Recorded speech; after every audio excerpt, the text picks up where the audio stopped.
Joining me live at this hour from Jerusalem is Yaakov Katz. He's a senior columnist at the Jerusalem Post and also senior fellow with the Jewish People Policy Institute. By the way, he's also author of Shadow Strike, Inside Israel's Secret Mission to Eliminate Syrian Nuclear Power. Yaakov, it's always great to have you.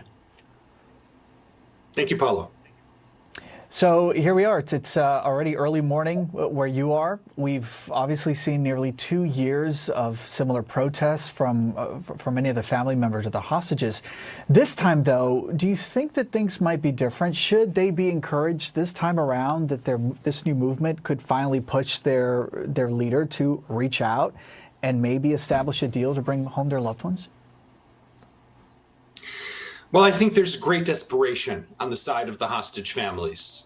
Since March, when the last ceasefire broke down, only one hostage has been released. That was the IDF soldier, Idan Alexander, a U.S.-Israeli citizen, who was only really released because of Donald Trump's personal intervention into getting him released. And the rest of the hostages, 50 in total, including 20 who are believed to be alive, remain languishing in Hamas captivity, and this war drags on as a result.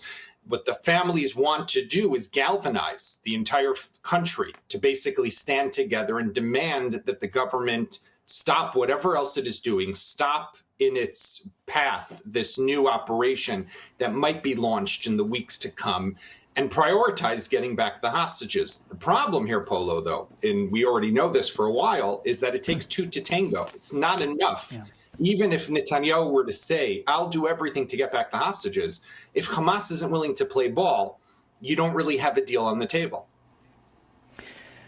Originally, the organizers of this movement, they'd called on at least 1 million Israelis, if not more. So we'll eventually see what the turnout numbers look like as the day goes through here, Yaakov. But in terms of what we're seeing thus far, obviously, and that call to shut down the country, as they put it, is there any rough measure of how many Israelis or companies either may or may not end up participating today? I think they're going to get to hundreds of thousands, definitely. The challenge here being that a lot of people in the country are skeptical that even such a mass demonstration and protest and disturbance would be enough to wake up and shake this government to its core, to get it to do what's necessary.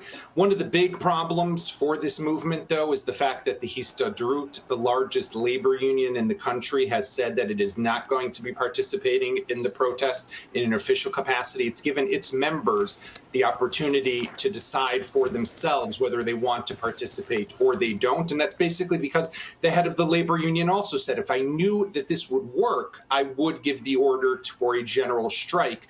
But he said he doesn't believe that it's going to work. So there's a lot of politics also here at Play Polo, and it's not just about what the feeling is among Israelis. But as we know, all polls do show that the vast majority of this country, up to about almost 70%, believe that what is important is to prioritize the freeing of the hostages, even in a deal that means that Hamas somehow remains in some capacity in the Gaza Strip. Just a minority of about 25 to 30% prefer and prioritize escalating the operation on the ground in Gaza.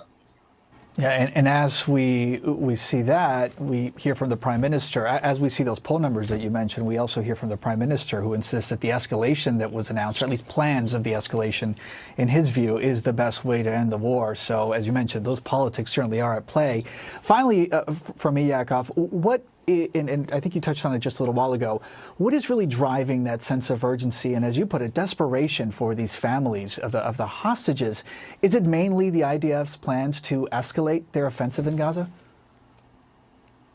Well, I think it's a number of factors. First of all, we're nearing the 2-year anniversary of this war. No one ever imagined, I think, back on October 7th, 2023, on that very dark and horrific day when that attack took place and the people were taken hostage, this would drag on for so long.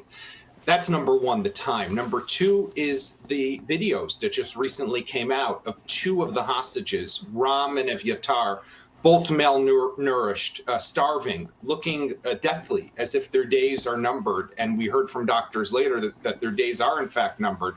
That just shows that there's a ticking clock, here, and that the time is not on the side of the hostages. As long as they stay there, their lives are in dire danger and peril. And number three is the fact that the government is planning to launch this large-scale operation into parts of Gaza that it has yet to really operate before in this way. And this will put the hostages' lives in danger. It will mean that the IDF will be in places where hostages potentially are. And Polo, that then means that the tunnels where they're being held could be bombed. The terrorists who are holding them could decide to execute them if they feel that the Israeli military is nearby. Again, their lives are in danger, and time is not on the side, unfortunately, of these 20 living hostages who remain in Gaza. It's important to not forget about that unimaginable nightmare for these families, hoping that a reunion with their loved one will happen before we hit that 2-year mark that you reference. Yaakov Katz, always look forward to talking to you and to help us better understand the situation on the ground. I'm sure you and I will continue to follow that strike that's taking place as we speak.